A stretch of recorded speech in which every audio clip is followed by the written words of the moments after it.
lien entre le Cantique des Cantiques et Palestrina? Qu'est-ce qui t'a fait rapprocher les deux en particulier? En fait, le Cantique des Cantiques, c'est un texte qui m'a toujours beaucoup impressionné, surtout à cause du contexte dans lequel il se trouve, c'est-à-dire parmi les textes les plus sacrés de toute la littérature. Ce qui m'a surtout intéressé ici, c'est la manière de Palestrina de rendre musicalement toute l'intimité et toute la sensualité du cantique, mais ennobli par toute l'élévation dont son art est capable. Palestrina avait une affection particulière, certainement, pour le Cantique des Cantiques, puisqu'il a écrit une grande quantité de motets basés sur les textes du Cantique. Et la messe qui encadre notre programme de cette année, elle-même porte un sous-titre qui est un extrait du Cantique des Cantiques, la Missa Sicut Lilium Inter Spinas, tel un lys parmi les ronces.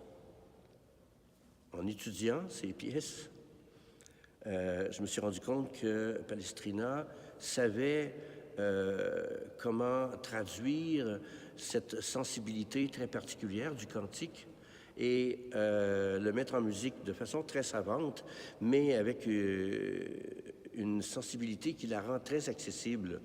Et il évoque facilement le ruisseau qui coule, la mélancolie, la nostalgie de la terre perdue, de la patrie qu'on veut retrouver. Dans plusieurs motets, ces choses-là sont très bien exprimées musicalement. Puis quand on parle des descriptions corporelles de la Sulamite, on parle de ses yeux. Il y a un moment là, de grande intimité où on sent que le regard de l'époux rencontre le regard de la Sulamite.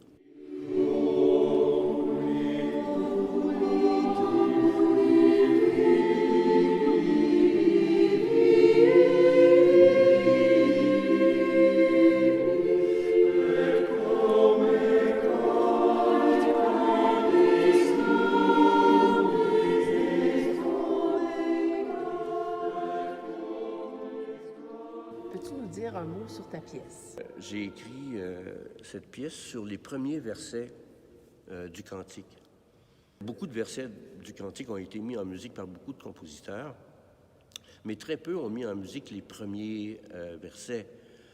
Pour cause, ils sont assez explicites. Ça commence ainsi: qu'il me baise des baisers de sa bouche, tes amours sont meilleurs que le vin, l'arôme de tes parfums est exquis, ton nom est une huile qui s'épanche.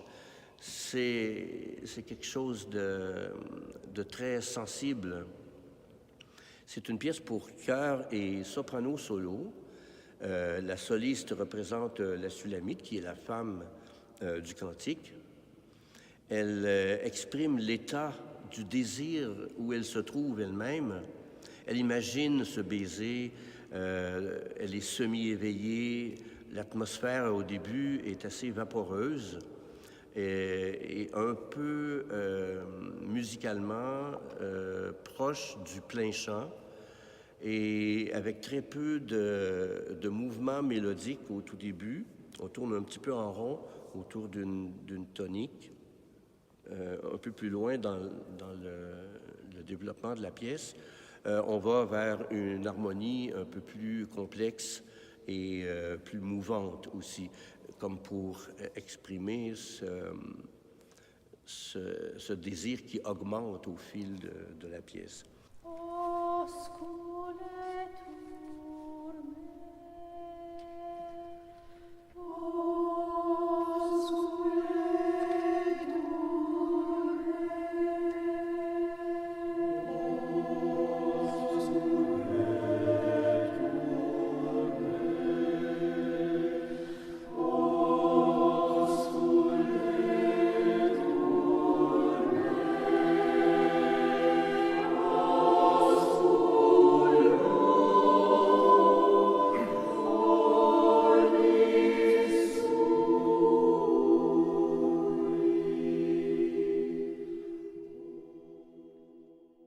deuxième verset commence avec les voix d'hommes dans une espèce de polyphonie un peu dans le style de Palestrina, si on veut. Le deuxième verset, c'est justement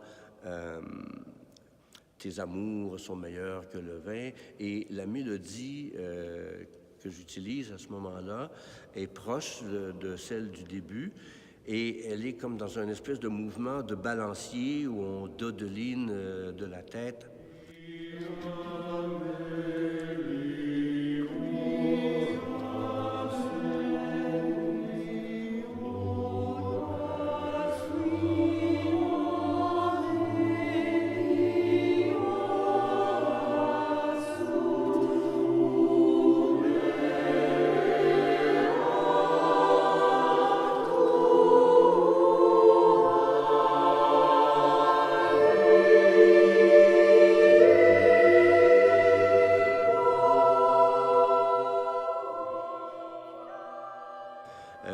Son souffle est plus court, elle passe d'un état à l'autre, les mots s'entremêlent, comme les images d'un rêve un peu éveillé, moitié éveillé.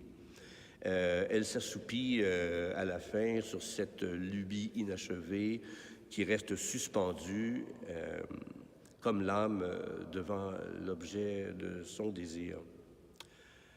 Et en parcourant les Écritures, je suis tombé sur la fin du livre de la Bible, l'Apocalypse.